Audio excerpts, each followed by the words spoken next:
Muy buenas noches, estimados aprendices. Ahora me confirman si me están escuchando bien.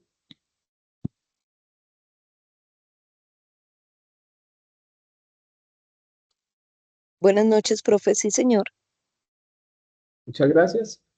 Bueno, primero que todo, y como es costumbre, darle la bienvenida a nuestro encuentro semanal. Espero que se encuentren de la mejor manera. Bueno, el día de hoy, según como veíamos nosotros el proceso formativo, vamos a dar inicio a una nueva guía que es la guía número 6. ¿Sí? Recuerden que la guía número 5 tiene una fecha de finalización que es el 21 del presente mes, es decir, 21 de noviembre. Pues, ¿en qué nos sirve iniciar ante la guía 6? Que nosotros ya estamos cercanos como tal a proceso de cierre, ¿sí? de la parte electiva por este año, pero pues al ser una formación virtual, el tiempo sigue corriendo y de igual forma, pues las evidencias que nosotros vamos a ejecutar en esta guía se siguen ejecutando. Yo estaba mirando cómo podemos avanzar en este proceso, ya que pues, la idea es que ustedes, como les digo, mientras nosotros no estamos contratados, que nosotros, pues, ustedes sabrán que somos contratistas por parte del SENA, y llega un momento en que se nos finaliza el contrato. Nosotros estamos próximos a finalización ahorita de contrato en diciembre, y la idea, como les decía, pues es que ustedes puedan seguir avanzando en este proceso formativo. Para ello, pues estaba mirando que, como yo tengo más fichas, pues algunas de las evidencias, o por decirlo así, todas las evidencias que están impactadas en la guía 6 están en sesiones grabadas con otros grupos. Entonces, mi idea sería compartirles un playlist donde están la explicación de cada una de las evidencias que se desarrollan en esta guía. No quiere decir que hoy yo no vaya a hacer explicación de las evidencias que están pactadas para esta nueva guía y pues que los días que nos quedan a nosotros de contrato pues no se vaya a realizar como tal la sesión con la explicación de la guía. ¿Qué debemos tener en cuenta? Que nosotros, una vez se nos acaba el contrato o estamos próximos a finalizar el contrato, debemos emitir respectivas actas. ¿Sí? Estas actas, pues, dejan como tal información referente a cómo se encuentran las diferentes formaciones. ¿Sí? ¿Para qué sirven esas actas? Para que en dado caso, como nosotros, reitero, somos contratistas, no seamos contratados el año entrante, pues hayan o estén como tal definidos los juicios evaluativos que ustedes ya tienen evaluados. ¿Sí? Es decir, que si llega un instructor nuevo, él pueda fundamentarse en eso que está en el acta y saber desde dónde comienza y qué ya está evaluado en la formación. Entonces, la idea es que nosotros hagamos como tal un cierre a la fecha del 2025 y podamos emitir esos respectivos juicios y dejar hasta ese punto, hasta esa fecha, como tal calificadas todas las evidencias que se presentaron en la vigencia de 2025. Además a esto, pues estamos ahí como pendientes de que se digan como coordinación académica referente a si nosotros vamos a dejar abiertas evidencias. Lo ideal es que dejemos evidencias abiertas referentes a la guía que está en ejecución. En este caso sería guía 6 que vamos a iniciar. Entonces, y que ustedes, mientras las vacaciones, pues puedan ir realizando esas evidencias para cumplir con los plazos que tiene estipulado el programa de formación. Una vez nosotros regresemos el año entrante, pues volvemos a realizar, volvemos a continuar con el proceso. ¿Sí? Entonces, la idea, como les decía, pues, no vamos a estar contratados, es que ustedes puedan desarrollar algunas de las evidencias que están pactadas acá y mi idea es compartirles un playlist de YouTube donde están mis sesiones grabadas de las evidencias que hacen referencia a esta parte. Entonces, aún no lo he estructurado como tal, espero ponerme en estos días a seleccionar los videos que les sirven a ustedes y podérselos compartir por el grupo una vez, pues, ya sepamos cuándo tenemos nosotros o debemos dejar de realizar formación para iniciar con este proceso de cierre y dejar todo evaluado hasta la fecha. ¿Listo? De momento, ¿hay alguna pregunta, muchachos? Profe, buenas noches. Buenas noches, Daisy, ¿cómo está? Bien, sí, señor. Profe, mi pregunta es la siguiente, o sea que esta es la última guía que veremos durante el año, para el Sí, cierre del señor. año, la guía número 6. Sí, señora. De hecho, yo pues ya la tengo estructurada en cronograma, ¿sí? Para que ustedes continúen el proceso, ¿sí? Y pues ya hice como la definición de fechas de acuerdo a cada una de las evidencias que tenemos planteadas. Y además, pues en esta guía número 6 hay unas evidencias que son reiterativas, que yo les había comentado en su momento que nosotros habíamos tratado como de omitir evidencias que se volvían repetitivas, ¿sí? Entonces, pues ahí están omitidas esas evidencias. Ahorita nos daremos cuenta cuando realicemos la socialización de algunas evidencias de la guía. ¿Listo? Dale, profe, gracias. Bueno, con gusto.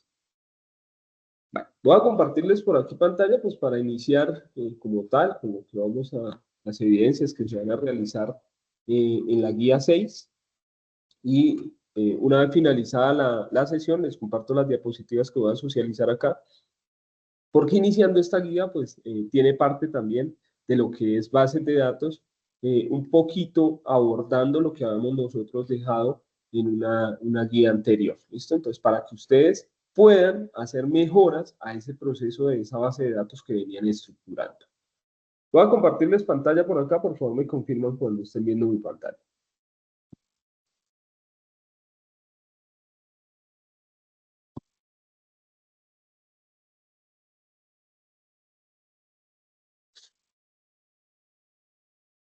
Listo, no sé si ya estén viendo, muchachos. Sí, profe, ya. Listo. Bueno, muchas gracias. Entonces, si ustedes se fijan acá, pues nosotros estamos fundamentados en un cronograma y el cronograma básicamente no tiene, digámoslo así, como un lugar donde se corte y luego vuelva y comience. Entonces es, digámoslo así vulgarmente, de chorizo. Entonces acá tenemos actividad de proyecto número 6, guía 6. Y tenemos una ejecución que va desde el 22 de noviembre hasta el 6 de enero, dice acá. Como les decía, yo no puedo llegar a modificar las fechas del cronograma porque ya están estipuladas dentro del programa de formación. Es decir, desde que se inició la formación, se estipularon esas fechas y se deben cumplir con esas fechas de entrega. Tenemos, si miramos acá, yo las planeé el comienzo de la guía número 6 desde el 16 de noviembre y está para cumplir con las evidencias que tenemos hasta el 28 de diciembre. Pues, pero pues en plataforma, esas evidencias están configuradas a partir del 22 de noviembre hasta el 6 de enero. Si ustedes ingresan estos días a la plataforma y quieren subir, por ejemplo, estas dos evidencias primeras, que de hecho voy a quitar una de acá, que ahorita les comento, para entregarla en una sola. Si ustedes ingresan en estos momentos a intentar subir una evidencia, esa evidencia no le va a permitir subir. ¿Por qué? Porque está configurada a partir del 22 de noviembre hasta el 6 de enero. Entonces, si usted llega a hacer un envío de alguna de ellas, no le va a dejar, sino únicamente después del 21 de noviembre. Entonces, si miramos acá, tenemos una ejecución que es de 6 semanas, la guía número 6. Y tenemos acá ya separadas por semanas cada una de las evidencias que ustedes van a ir realizando. Si se fijan, pues van a ver a veces dos, van a ver a veces una, y así sucesivamente. Yo creo que nosotros vamos a estar o alcanzaremos a realizar la socialización de estas tres primeras bases de datos, de estas tres primeras evidencias que tenemos acá. Una vez pues estemos en la semana 3, ya nosotros empezaremos con ese proceso de cierre y se evaluará hasta donde ustedes entregaron en esa fecha. No lo así, hasta la fecha máxima 7 de diciembre, es decir, velitas. A fin de ese, digámoslo así, al límite 7 de diciembre, nosotros estaríamos realizando verificación de esas evidencias y de ahí para allá para contar.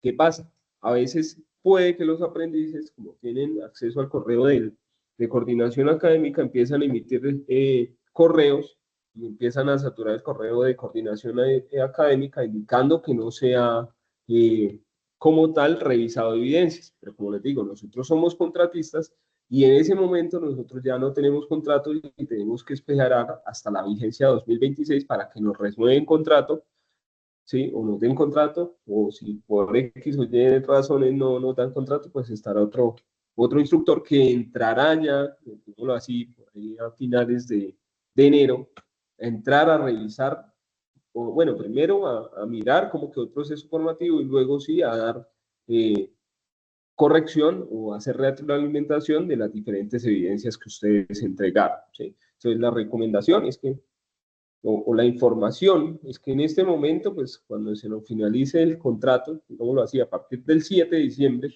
estemos nosotros ya cerrando, pues a partir de allá ya no habrá retroalimentación de evidencias y pues no habrá la corrección de las evidencias. Pero sí lo importante es que usted haga el envío de esas evidencias y que queden montadas en plataforma para cumplir con qué, con los tiempos que nosotros tenemos estipulados en cronograma. Una vez, pues que estemos contratados otra vez los instructores, pues ahí se hará la respectiva verificación. Si quedan mal algunas evidencias, pues ahí se darán los plazos o se darán los tiempos para que ustedes puedan hacer corrección de esas evidencias que entregaron en esta vigencia. ¿Listo?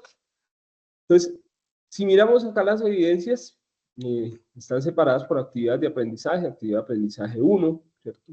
Actividad de aprendizaje 2, actividad de aprendizaje 4, miren que estamos saltándonos de la 2 a la 4, lo que les decía, una actividad de aprendizaje que vuelve y toca el tema de mockups, que pues ya nosotros lo trabajamos en esta guía anterior, entonces no es necesario volver a trabajar esos mockups acá. ¿Por qué? Porque nosotros ya hicimos todo ese proceso de elaboración.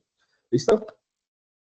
Bueno, vamos a mirar estas dos evidencias que hacen referencia a bases de datos y pues, prácticamente esas evidencias se fundamentan en qué?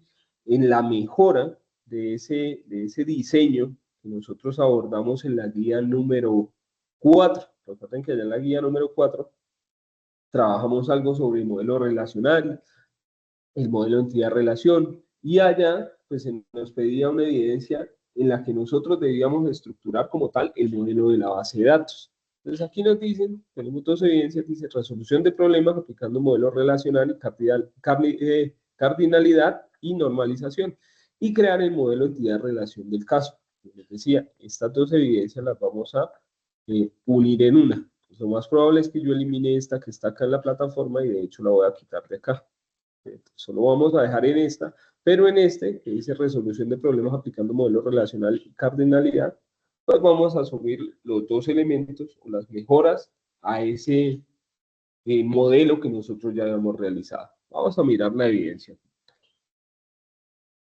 Entonces, si ustedes ingresan a la plataforma, ustedes ya tienen habilitada como tal la guía número 6 con el área dispuesta para cada una de las entrega de cada una de las evidencias. Si miran también el material de formación, pues van a encontrar el material necesario para el desarrollo de esas evidencias. Y pues el primer documento que encontramos nosotros nos habla sobre el modelo entidad-relación que nosotros pues, ya habíamos tratado también en la guía número 4. Pues, miremos por aquí esta guía de aprendizaje. Yo tengo preparadas acá unas diapositivas que ahorita socializamos para fundamentar un poco más esto que ya habíamos mirado del modelo entidad-relación.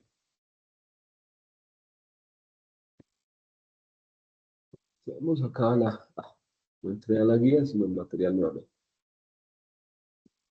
Entonces, esta guía que tenemos acá, guía número 6, tiene una actividad de proyecto que se denomina desarrollar la estructura de datos y la interfaz de usuario del software. Entonces, si miramos, esto ya hace parte de otra fase de proyecto. Nosotros veníamos realizando lo que era una fase de planeación. Ahorita nosotros ya entramos a la parte de ejecución, es decir, a la parte del hacer. Entonces, acá la guía más, digámoslo así, más compleja que tiene el programa de formación es la guía número 7.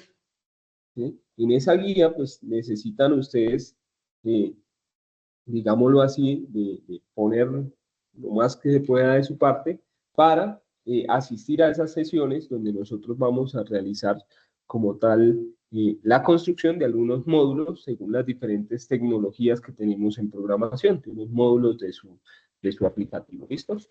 Pero pues ahorita pues vamos a fundamentarnos en la guía número 6. Tiene dos competencias, bueno, tres competencias. Una competencia técnica que se denomina desarrollar la solución de software de acuerdo con el diseño y metodologías de desarrollo.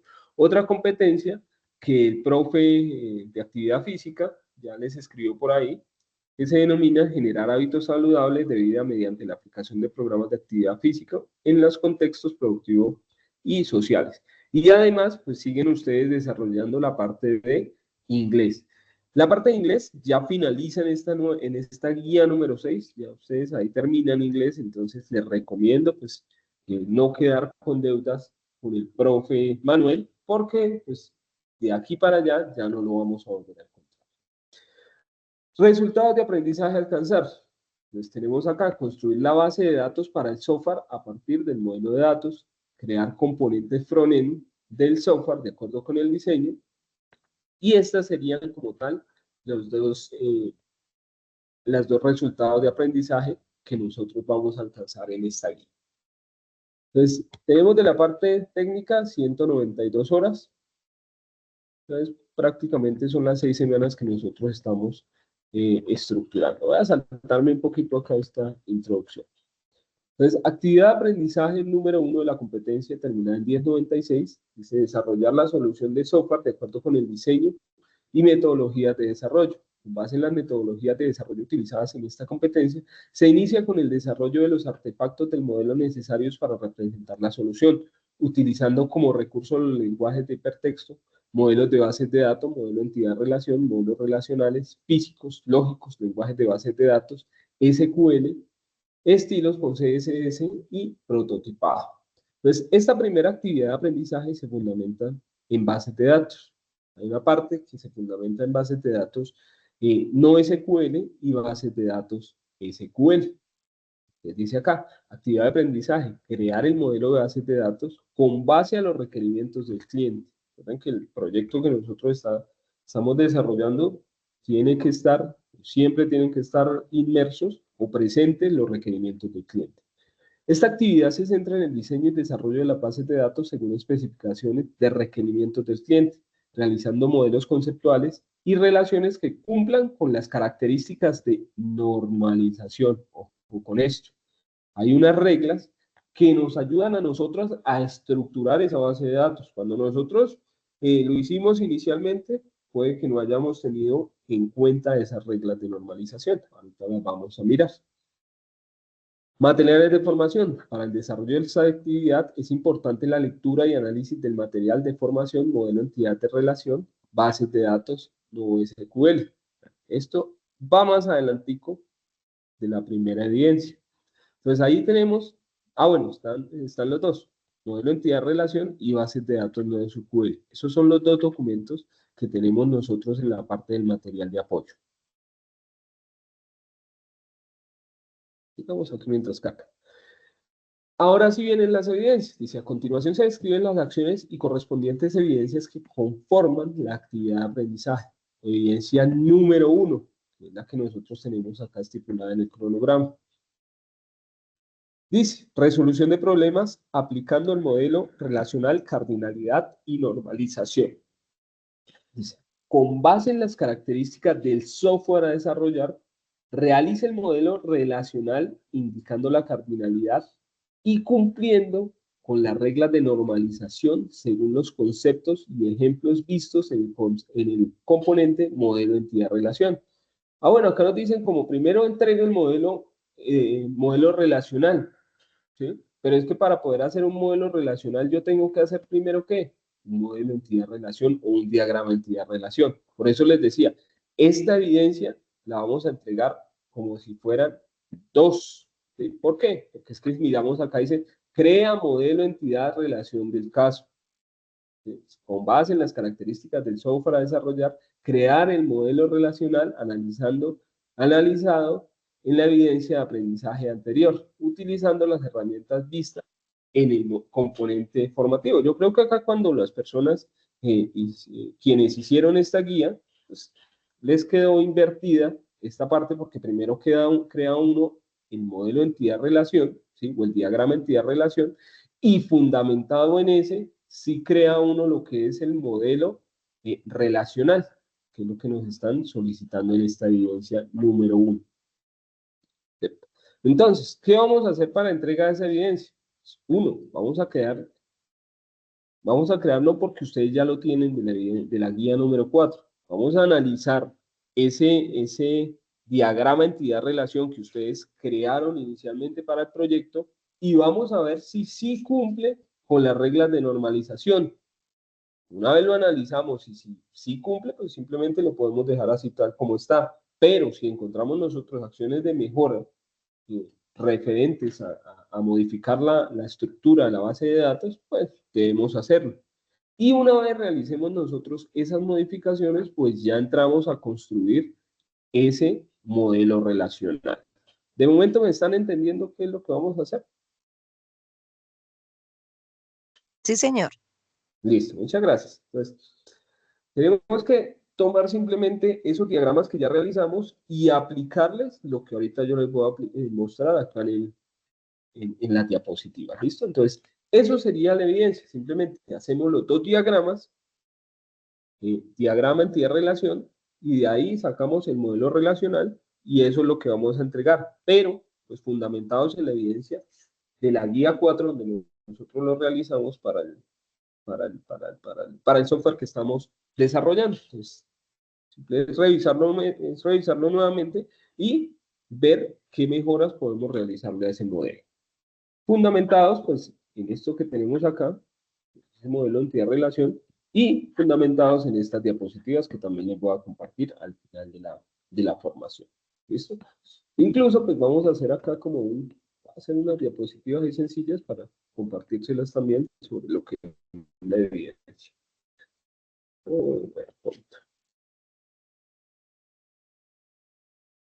Acá, los dos nombres de las evidencias que tenemos ahí, para que les quede más sencillo. Esta es la guía de aprendizaje, esta es la evidencia número 1,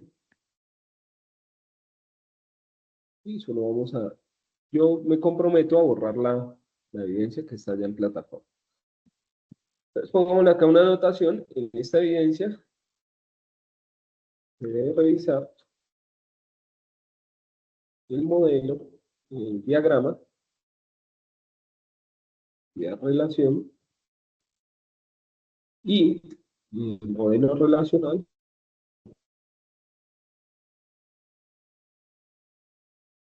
realizado en la guía número 4. La guía número 4 y aplicar normalización para mejorar el modelo. Es decir, es un avance, acá avance,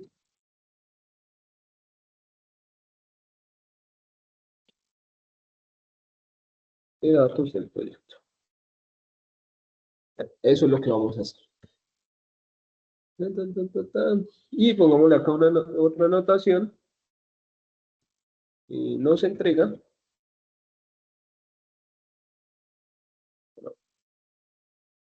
Dejémoslo así. Evidencia, listo. Entonces solo vamos a revisar esta con los dos diagramas. Modelo entidad relación y modelo relacional. Listo.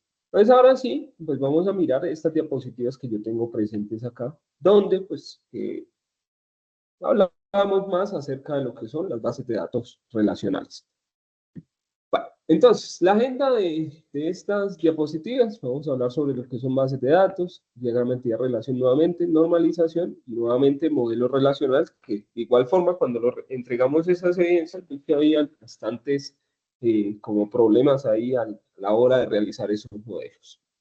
Entonces, dice acá, primero para hablar sobre bases de datos tenemos que hablar sobre algo que se llama persistencia. La persistencia, según como dice acá, es la capacidad de guardar datos luego de la ejecución de un programa informático. Entonces, si nosotros miramos, pues prácticamente es que nosotros podamos mantener esa información mientras sea necesario. Si acá ejemplo, cuando un sistema de información se registra un empleado, la información de dicho empleado debe mantenerse mientras sea necesario, ¿cierto? Es decir, que cuando nosotros corremos un programa y el programa termina de ejecutarse, es decir, cuando cerramos la aplicación, normalmente todo lo que estaba en la memoria RAM se pierde, ¿sí? Entonces, ¿qué debemos tener? La persistencia evita esta cosa, ¿cierto? Entonces, la persistencia lo que hace es guardar los datos de forma permanente, usualmente en una base de datos, o por ejemplo, si hablamos de un software como Word, pues, en forma de archivos o en algún tipo de almacenamiento, ¿cierto? Entonces, la persistencia quiere decir que nosotros mantengamos esos datos mientras sean necesarios. Ante la necesidad de persistir datos, una de las primeras soluciones fue la utilización de textos planos o archivos planos. En este caso, cuando hablamos de archivos planos, hablábamos de archivos como los TXT o los CSV, ¿cierto? Donde los archivos se iban escribiendo línea por línea, pero se presentaban inconvenientes de persistencia, de integridad, de mantenimiento, de recurrencia. Cuando nosotros, ya lo dijimos, hablamos de persistencia, es la capacidad de almacenar esos datos de forma permanente. Cuando hablamos de integridad, hablamos de mantener que los datos, ¿sí? Y que esos datos sean correctos, que sean coherentes, que no haya redundancia. Cuando hablamos de mantenimiento, hacemos referencia a la facilidad para actualizar y administrar esos datos y la estructura que almacena esos datos. Y cuando hablamos de recurrencia, hablamos de la posibilidad de acceder a esa información desde diferentes programas. Dice acá, para solucionar los inconvenientes presentados por los ficheros, cuando hablamos de ficheros, pues hablamos de los archivos planos, nacen las bases de datos relacionales, las cuales son diseñadas para funcionar independientes de los programas. Con la integridad de la información se busca reducir al mínimo la redundancia de los datos. Toma importancia el concepto de relación, ya que se intenta que todos los datos estén relacionados. La estructura física se hace más compleja para buscar mayor eficiencia. Se implementan sistemas recurrentes que puedan acceder a la misma base de datos. Lo mismo que decíamos ahorita. Es decir, que varios usuarios o varios programas puedan consultar los datos al mismo tiempo. ¿Preguntas hasta ahí, muchachos?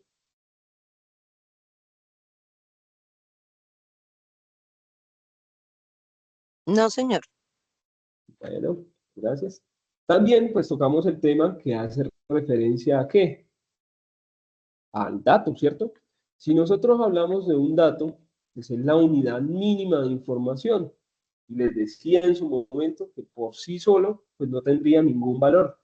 Y acá tenemos un ejemplo. Dice 32 es la edad de una persona, pero por sí solo pues no va a significar más que eso, ¿cierto? Mientras que si nosotros la vinculamos a otro elemento como José Cárdenas, pues ya sabemos que si estamos definiendo edad en una tabla o en un registro donde está José Cárdenas y el siguiente elemento en la tupla o en la lista es 32 y hace referencia a la edad, pues ya sabemos que José Cárdenas tiene 32 años. Información. Entonces, también hablábamos nosotros que la información es el conjunto de datos, ¿cierto? Entonces, que están relacionados, ¿sí? Porque si no están relacionados, pues no vamos a tener mayor información. Y en esto es que se fundamentan pues, las diferentes empresas, ¿para qué? Para la toma de decisiones, ¿sí? Y les decía, si a usted le captura información COAC, ¿para qué le sirve esa información de que COAC está capturando? Pues simplemente nos sirve para qué? Para enviar mensajes de texto donde hayan promociones de sus productos, ¿sí? Porque ellos nos capturan a nosotros, por ejemplo, el correo electrónico, el número de celular, y ustedes pueden estar en su casa en un momento determinado y llega un mensaje de texto, este mes 30% de descuento en COAC. Entonces, de esa forma, pues ellos están utilizando esa información que tienen almacenada en su base de datos. Pero, pues si los datos no fueran coherentes y fuera un número de celular diferente, pues no estarían contactando con usted, sino con otra persona. Pero de igual forma, pues les sirve enviar esa información a todos los registros que tengan almacenados. Dice acá, ahora sí llegamos como tal al concepto de base de datos. Y dice, una base de datos es un conjunto bien organizado de registros en un medio de almacenamiento que sirve a una o más aplicaciones de una forma óptima, permitiéndole añadir, modificar y obtener conjuntos de datos. Entonces acá nos están diciendo que deben ser, ¿qué? Ordenados, ¿cierto? Es decir, que todo debe estar clasificado para facilitar su uso, ¿sí? Nos hablan también de un almacenamiento, es decir, que pues, toda esa información, a veces nos dice, bueno, es que eso está almacenado en la nube, pero la nube es un servidor y ese servidor tiene que un hardware y ese hardware pues es un disco duro donde va a estar almacenada esa información. ¿Bien? Entonces acá nos dicen, permitiendo añadir, modificar, obtener conjunto de datos. Y volvemos ahí a hablar de que la base de datos tiene que ser disponible para muchas personas para que ellos puedan acceder a consultarla. Componente de una base de datos. Entonces dice acá, datos integrados y compartidos. Integrados porque no debe haber redundancia. Esto es muy importante, que yo no tenga registros repetidos. Y compartidos porque varios usuarios podrán acceder al mismo tiempo. ¿Sí? Por ejemplo, cuando nosotros hablamos de redundancia, eh, una base de datos que está mal planeada, si hay, digámoslo así, que en esa base de datos se almacene un cliente. ¿Sí? Y si un cliente hace varias compras, pues ese registro va a estar repetido muchas veces si la base de datos está mal diseñada. Entonces, lo que se busca por medio de la normalización es evitar ese tipo de cosas. Entonces, acá también nos hablan de qué, del hardware que se utiliza para almacenar esos datos, donde hacemos referencia a discos de almacenamiento, discos duros que pueden ser discos mecánicos o discos de estado sólido. Y servidores dedicados de almacenamiento, que es lo mismo, simplemente una CPU grande donde va a tener cualquier cantidad de discos duros para almacenar la información. Y cuando hablamos del software, es el software que nos permite a nosotros crear esa base de datos. Seguramente en la tercera semana de esta guía, pues estemos trabajando con algo que se llama MySQL Workbench. Y acá dice SGBD, Sistema Gestor de la Base de Datos. En este caso está ahora con MySQL, MariaDB, MongoDB, Firebase, SQLite, SQL Server. Hay bastantes sistemas gestores de datos que nos ayudan a nosotros como tal a construir esa estructura que nos va a almacenar la información. ¿Preguntas hasta ahí?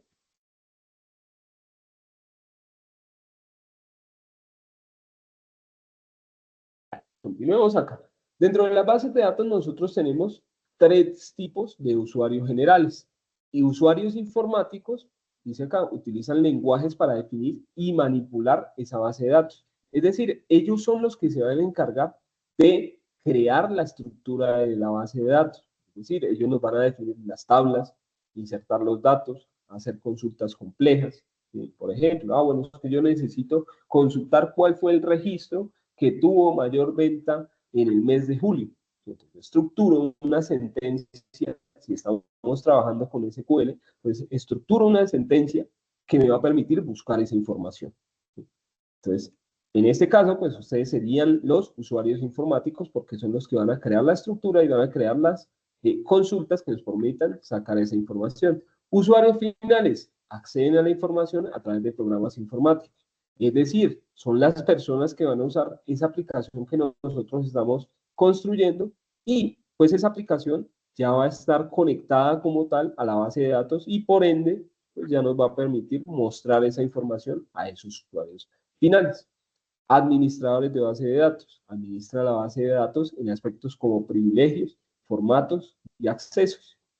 Entonces, ese administrador de base de datos lo que hace es prácticamente generar las configuraciones para, digámoslo así, un ejemplo, para que un gerente pueda ver los usuarios de la base de datos o que la base de datos haga una copia de seguridad cada noche. Eso serían las personas que administran la base de datos, quienes imponen los permisos de acceso hacia los datos. Características necesarias en una buena base de datos. Acá, para que una base de datos sea de calidad, debe principalmente cumplir las siguientes características.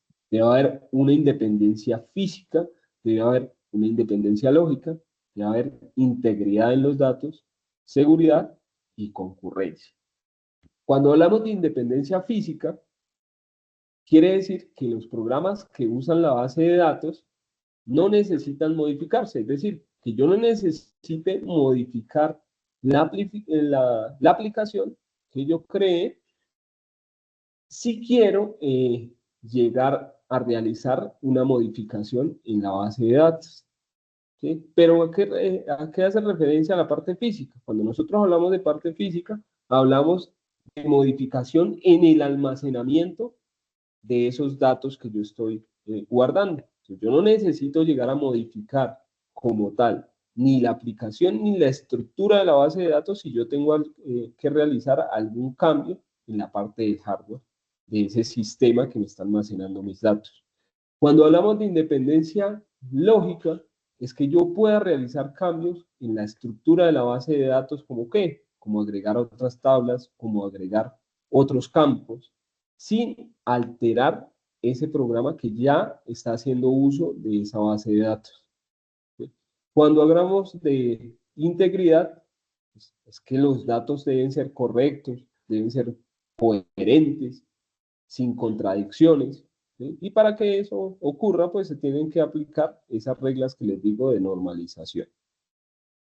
Por ejemplo, ¿qué quiere decir esto? Integridad. Si nosotros queremos almacenar un dato como una venta, pues necesariamente tenemos que tener algo que se llama un cliente, ¿sí? Porque si no hay un cliente, pues no puede existir como tal esa venta. Cuando hablamos de seguridad, hacemos referencia a que solo los usuarios autorizados puedan acceder a modificar ciertos datos y proteger los accesos no autorizados y usos indebidos. Y la concurrencia, que teníamos antes recurrencia, que la recurrencia es que pudiéramos acceder a los datos. La concurrencia es que varios usuarios pueden acceder a modificar esa base de datos que nosotros tenemos al mismo tiempo. Es decir, que puedan realizarse modificaciones sin que hayan errores ni pérdida de datos. ¿Vamos bien, muchachos?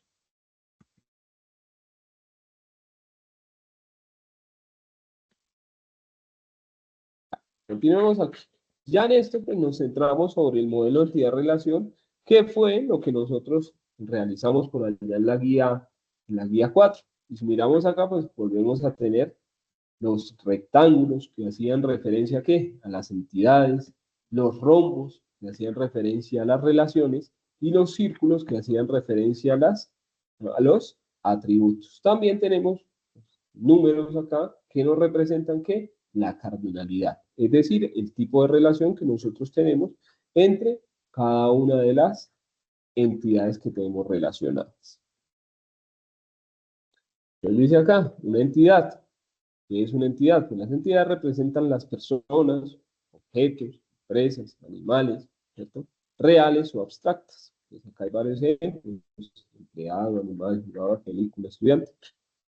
Dice, para identificar las entidades, una buena práctica es utilizar el dominio del problema, subrayar los sustantivos y realizar la selección de entidades. Entonces, ¿qué hacen ustedes? Simplemente definen el problema que tienen en estos momentos. Ah, bueno, es que para la empresa tal se necesitan capturar las ventas de los productos, se necesita también tener información de los proveedores y clientes, y no sé qué. Entonces ahí uno va identificando cada uno de esos o de esas entidades de las cuales necesita almacenar información. Cada una de esas entidades que se identifiquen, pues van a ser las tablas que representan esa base de datos. Y acá hay un ejemplo. resaltando los sustantivos en el dominio del problema. Si el supermercado Mercar es una empresa dedicada a la comercialización de productos, mire que todos los sustantivos nosotros los estamos señalando acá en rojo. Es una empresa dedicada a la comercialización de productos para la canasta familiar. Actualmente cuenta con 5 vendedores, los cuales registran las ventas a través de máquinas registradoras, lo cual genera inconvenientes como largas colas para atención de los clientes, confusión y posibles equivocaciones en los precios de los productos, dificultad para gestionar inventarios y realizar los cierres diarios o cambios de turno. Se desea adquirir un sistema de información a la medida para gestionar los procesos de compras y el contacto con proveedores, ventas, gestión de inventarios, gestión de empleados, generación de reportes para facilitar al gerente y al administrador la toma de decisiones. Entonces, ¿por qué son importantes las bases de datos? Pues según la información que nosotros tenemos almacenadas, podemos hacer un seguimiento a esos datos y tomar ¿qué? Decisiones. Ejemplo, nosotros podemos de una tienda, según las ventas que se hayan realizado, por ejemplo, ver cuál es el producto que más se mueve o cuál es el que menos se mueve. Entonces yo necesito, de acuerdo a eso, tomar decisiones. ¿Qué me dice eso? Ah, bueno, es que este producto casi no se mueve, pues no lo vuelvo a pedir. Es que este producto se mueve mucho, entonces pido más cantidad. Entonces, de acuerdo a lo que yo tengo, de acuerdo a la información que me está brindando esos datos que tengo almacenados. Entonces decíamos acá, resaltar los sustantivos, pero ¿qué pasa? No todos los sustantivos que yo subraye, pues van a ser tablas de mi base de datos. Por ejemplo, si miramos acá dice precios, yo no voy a sacar una tabla solo por el precio, ¿sí? Yo tengo una tabla que se llama productos y dentro de esa tabla tengo ¿qué? Los precios de cada uno de esos productos. Entonces, si miramos acá, dice diagrama entidad-relación.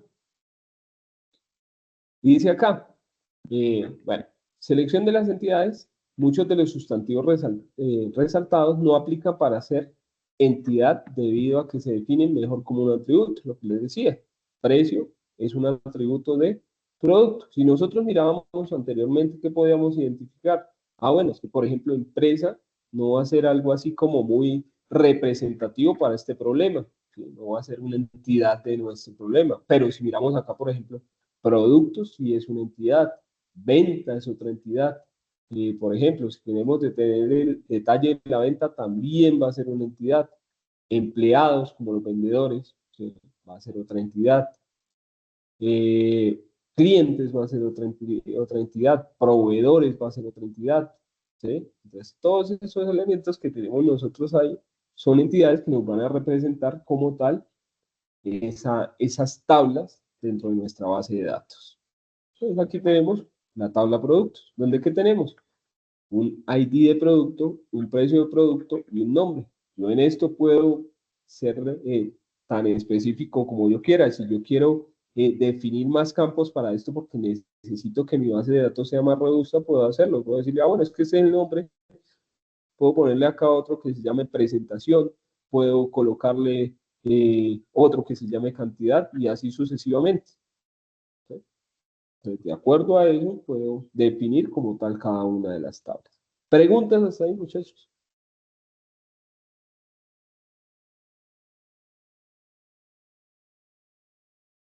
Y acá volvemos a tener el mismo diagrama entidad-relación, pero pues acá ya nos están como haciendo la descripción de cada uno de los elementos que están inmersos dentro de esto. Si miramos acá dice proveedor, entidad fuerte. Existe con sus propios atributos sin la necesidad de atributos de otra entidad. Por ejemplo, en este caso, compra es una entidad débil. ¿Por qué? Porque ya necesita de los atributos de esta entidad para poder existir. Es decir, no va a existir una compra sin un proveedor que me esté vendiendo o me esté brindando esos productos. Dice por aquí, relación, indica el vínculo entre las posibles entidades. En este caso, un proveedor provee muchas compras. Acá en esto, pues, recuerden que nosotros lo estábamos antes representando como 1N, ¿cierto? Para uno muchos, o NM para muchos a muchos. En este caso, lo representan de manera diferente, no quiere decir que la anterior no sea válida, donde nos indican que uno y al otro lado está representado por un asterisco. Están diciendo uno, muchos. ¿Sí? Acá dice atributo principal, atributo normal, atributo multivaluado. Dice, puede tener múltiples valores para un registro. Entonces puede tener diferentes valores de productos para determinadas compras. Y acá ya está completo cómo quedaría la estructura del modelo relacional de esa base de datos. Entonces, básicamente lo que van ustedes a llegar es a un diagrama así, según las entidades que ustedes encuentren. Y de hecho, pues ustedes ya tienen más o menos estructurado algo así, pero pueden decir, ah, bueno, es que me faltó a mí identificar determinada entidad, determinado atributo que yo quiero agregar a mi base de datos. Entonces, es el momento que nosotros podemos coger ese diagrama que ya realizamos anteriormente y realizarle esas modificaciones. Y diagrama entidad-relación, modelo que permite por medio de entidades, atributos, relaciones, acercarse a una presentación inicial del diseño de la base de datos. Entonces, lo que nos va a definir nosotros es la estructura física de nuestra base de datos. Esto ya lo habíamos hablado. Y acá, pues, esto es lo que yo quiero que ustedes realicen. Tenemos el diagrama ya normalizado y las tablas que me representan la estructura de nuestra base de datos. Acá esto está realizado, esto es el diagrama entidad-relación y este es el modelo relacional, donde cada una de estas, pues ya es la definición de una tabla. ¿Sí? Yo me acuerdo cuando realizaba por ahí la revisión de evidencias, muchos se confundían en esta parte, en lo que era la creación de una relación de uno a muchos o de muchos a muchos, que son como las más difíciles, entre comillas, de realizar. Pues ahorita vamos a volver a hablar de eso para que quede claro ese aspecto, porque sí me di cuenta que muchos cerraban en ese proceso. Por ejemplo, aquí nos está estableciendo una relación de uno a muchos. En este caso, esto representa uno y este triangulito representa muchos.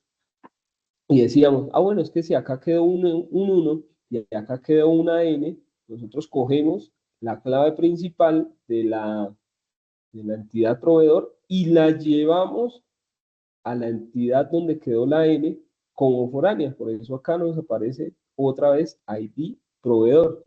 ¿Qué debemos tener en cuenta? Yo les decía, bueno, que deben tener el mismo tipo de datos para poderla relacionar. Por eso acá dice entero y acá también dice entero. ¿Preguntas hasta ahí, muchachos? ¿Sí vamos bien? Me siento solo. Profe, o sea que lo que te tenemos que entregar son los dos diagramas. Sí, señora, los dos diagramas con las acciones de mejora según estas diapositivas que tenemos acá. Dale, profe. Bueno, ¿y los demás? ¿Sí me están entendiendo más o menos lo que les está explicando?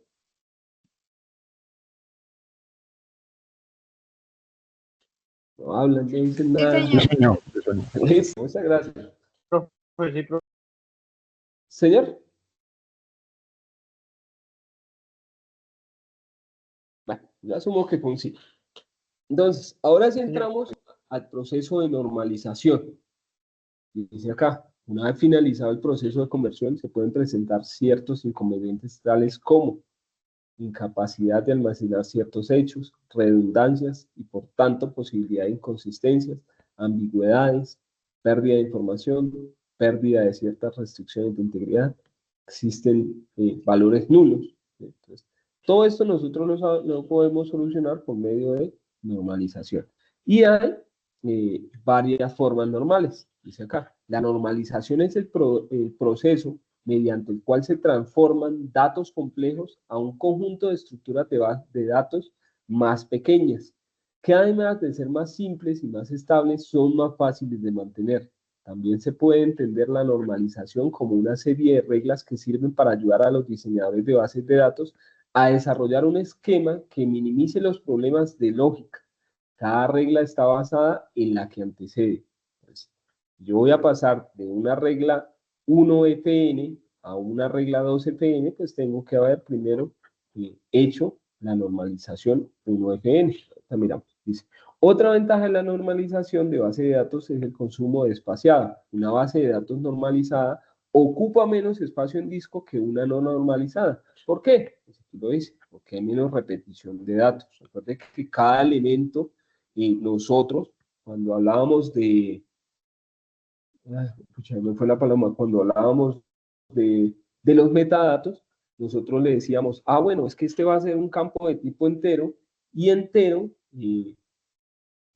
como dato entero yo puedo representar desde el número tal hasta el número tal, ¿sí? O un número varchar, un número no, un dato varchar yo lo puedo restringir a que únicamente sean 10 caracteres. Dato de 10 caracteres pues representa menos espacio que un dato de 250 caracteres. Entonces, eso es lo que tenemos que tener en cuenta. Entonces acá está ya la normalización. Las formas normales corresponden a una teoría de normalización iniciada por el señor Cody, continuada por otros autores como el que está acá. Dice, Cody definió en el 70 la primera forma normal, desde ese momento aparecieron la segunda, tercera, la Boycott, la cuarta y la quinta forma normal. Nosotros vamos a trabajar hasta la tercera. De igual forma ya en la tercera uno ya tiene más o menos separado todo lo que necesita. Dice, para entender las formas normales es importante tener el concepto de tupla o registro. Una tupla, cuando hablamos de tupla, es una lista. Y una lista, ese es un registro. Si lo miramos, un registro son los datos que están de izquierda a derecha, que no forman la información de determinada persona. Por ejemplo, persona 1, persona 2. O bueno, en este caso sería venta 1 y venta 2. Y acá tenemos ya la normalización. Entonces, la primera forma normal, dice, para que nuestros datos estén en primera forma normal, es necesario, en primer lugar, tener las tablas separadas para cada conjunto de datos relacionados. A continuación, se debe asignar una clave primaria para cada grupo de datos. Entonces, si miramos acá, este ejemplo no era el que yo tenía, copié fue copié mal las diapositivas. Aquí, espérenme 2 segunditos, paso las diapositivas en una memoria digamos, las otras. De una forma más sencilla de mirar esa información. Conecto la memoria aquí y paso la información.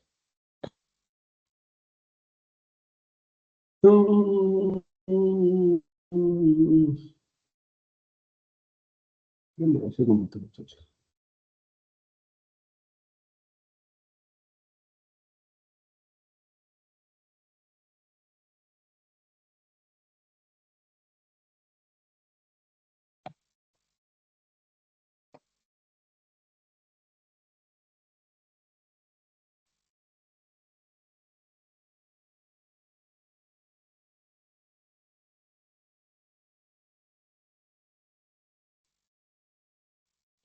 Listo.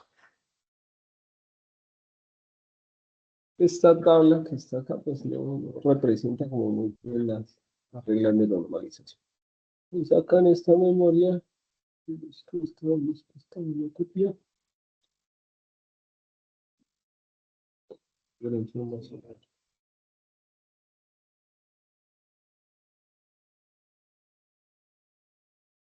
Aquí el archivo.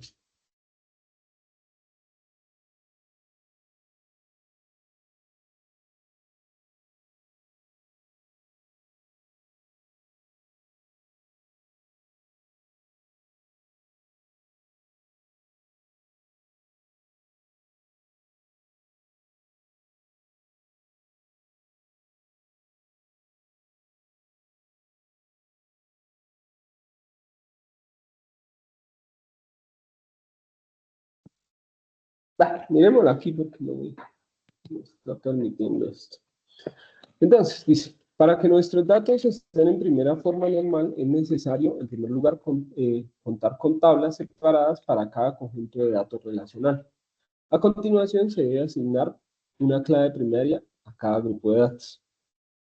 Entonces, si nosotros miramos, esta tabla dice empleados. Pues, tengo una identificación, tengo un nombre, tengo un departamento. La idea es que nosotros estos datos que tengamos acá no se repitan, ¿sí? ¿Por qué? Porque es que yo puedo tener muchos empleados en mi empresa y de acuerdo a esos muchos empleados, pues yo voy a tener repetición acá, por ejemplo, en departamentos. Muchas veces voy a tener, pongámoslo así, hay acá otro empleado que se llama David, codificado como 1522-3, David Acevedo, y hace parte también del departamento de sistemas. Si miramos nosotros, estamos teniendo datos en este momento, en esta columna repetidos, ¿sí? De igual forma, algo que nos habla la primera regla de normalización es que los datos deben ser atómicos. ¿Qué quiere decir que sean atómicos? Que yo solo tenga un dato acá en cada columna. Por ejemplo, si hablamos de nombre, que tengamos un campo que llama nombre y apellido, y otro que se llama apellido. Pues tendríamos nombre Pedro, apellido Murcia. Por ejemplo, si llegamos a tener acá un dato que se llama dirección, dirección dice, por ejemplo, calle 11A, 13A, barrio Los Sauces, ¿sí? Entonces, que yo pueda separar, por ejemplo, calle tal, número tal y barrio tal, ¿sí? Que yo tenga separados esos datos de forma atómica. Entonces, si miramos aquí, dice, bueno, ¿qué vamos a hacer? Entonces, como estamos haciendo la primera forma normal, lo que vamos es a separar de forma atómica esos datos. Es que esta tabla no me sirve mucho. Vamos a ver si ya copié. No me permite como explicar de mejor manera.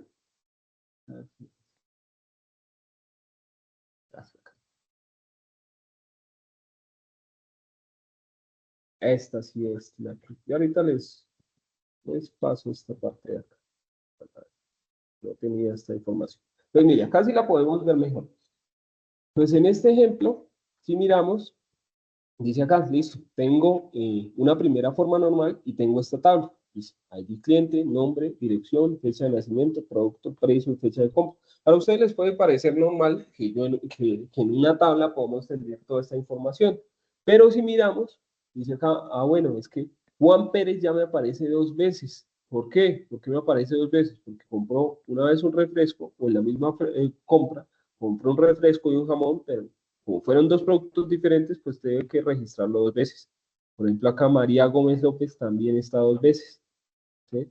Por ejemplo, acá López Mónica ya me aparece cuatro veces. Eso es redundante y hace que me ocupe más espacio en memoria el tener cada uno de estos datos repetidos.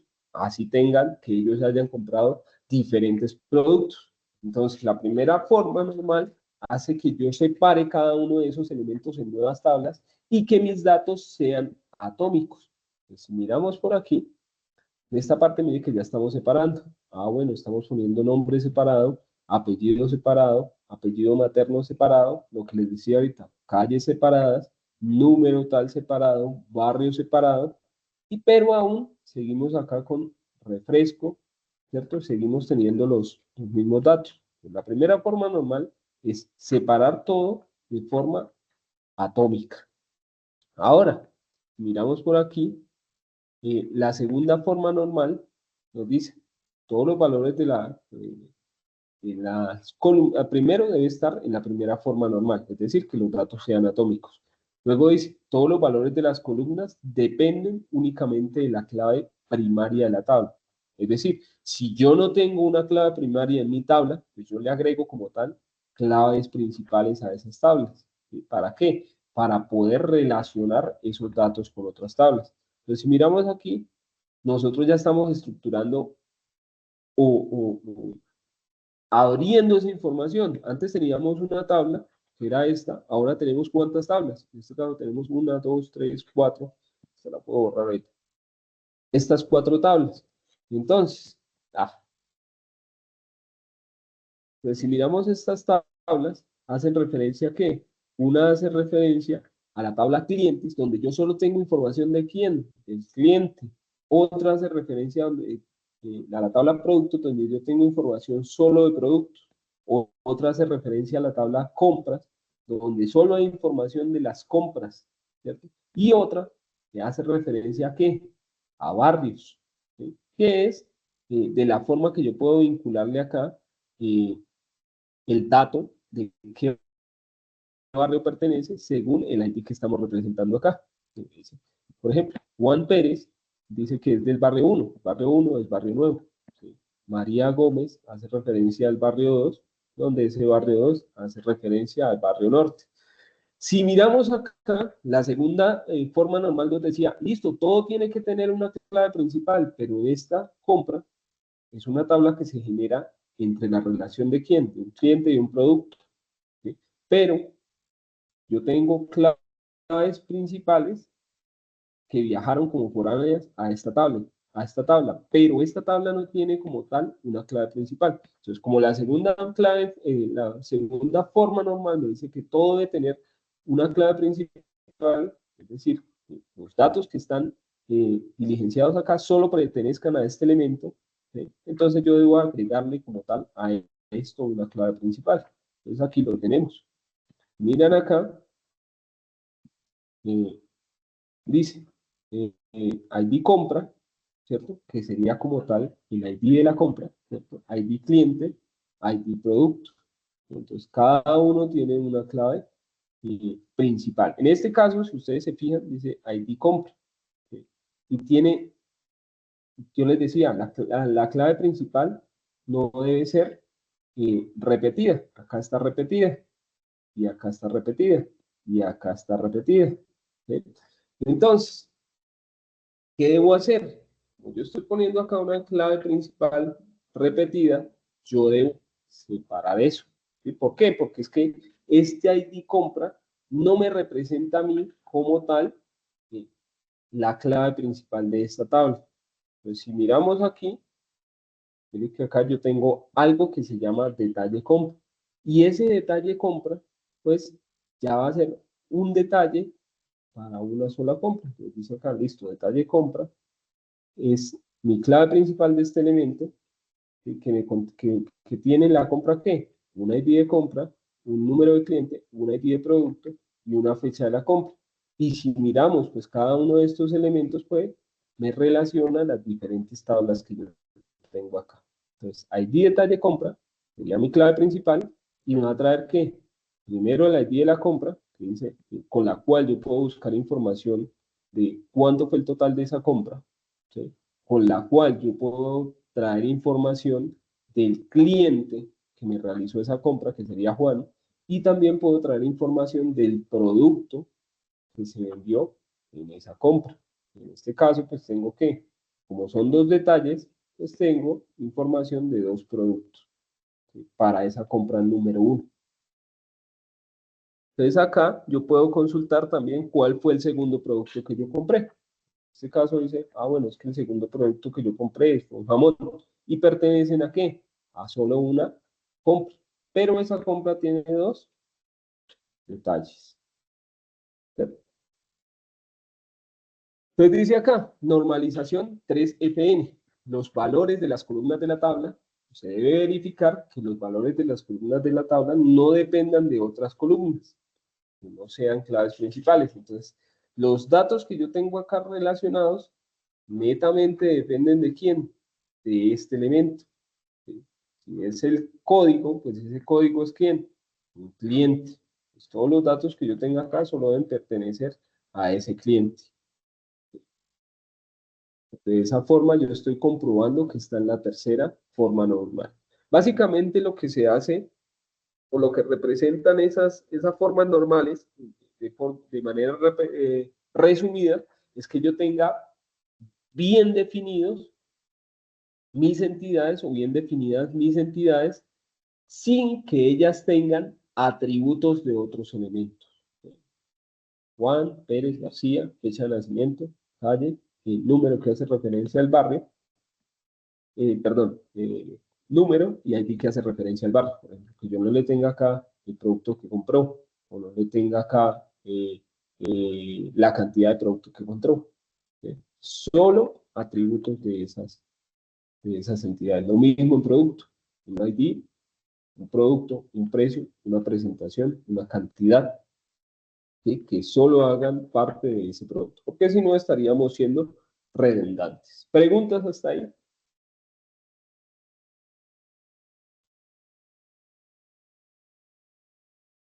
No, señor. No, señor. Vale. Entonces, esa es la normalización.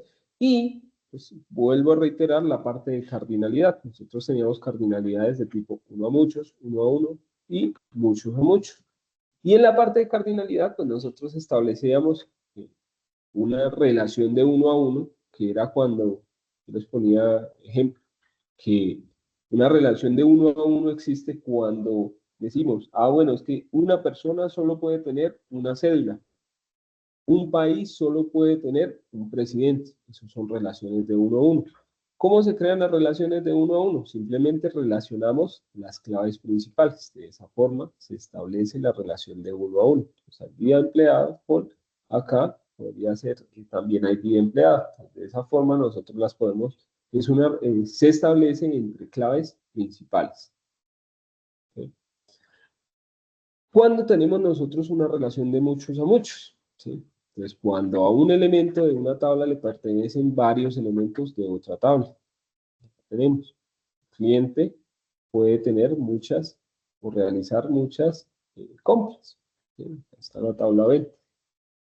Pero una venta solo puede ser realizada por un cliente.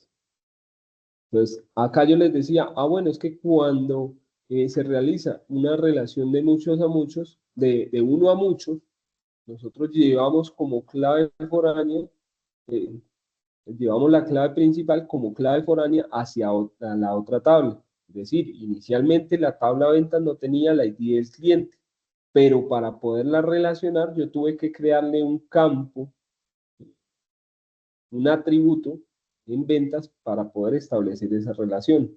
Pues ahí con eso yo ya puedo, por medio del sistema gestor de base de datos, establecer la relación y va a ser de uno a muchos. Entonces, en esta, reitero, simplemente cogemos la clave principal y la tabla donde quedó el 1 y la llevamos como foránea a la tabla donde quedó la n o el muchos. Entonces, nos toca crear sí o sí un campo nuevo con el mismo tipo de datos para poderlas relacionar. Entonces, por eso acá nos aparece el ID de cliente si tiene el mismo tipo de datos que es in o entero. Esa sería la relación de unos a muchos. Y cuando tenemos cardinalidad de muchos a muchos, muchas veces les dije, tenemos que crear una tabla intermedia, no la podemos relacionar de esta forma. Tenemos que crear una tabla intermedia que nos permita generar la relación y por eso genera esta tabla intermedia que dice ventas productos. Entonces, en una venta pueden haber muchos productos y un producto puede estar en muchas ventas. Entonces nos genera una relación de muchos a muchos. No es solo coger la clave principal de acá, llevarla para acá y la principal de acá, llevarla para acá. No, tenemos que generar una tabla intermedia que nos permita realizar ese proceso de comunicación. Y miren que acá yo cojo el ID de la venta y la llevo a esta tabla nueva que creé. Necesariamente debo crear la tabla. Miren que acá quedó ID venta. Y de productos lo mismo. Cogí el ID de productos y lo llevé como foráneo a la tabla o a la nueva tabla que se llama ventas productos. De esa forma, establezco la relación. ¿Sí? Y el modelo relacional, pues ya es básicamente el conjunto, ya cuando tengo todo establecido con mis relaciones.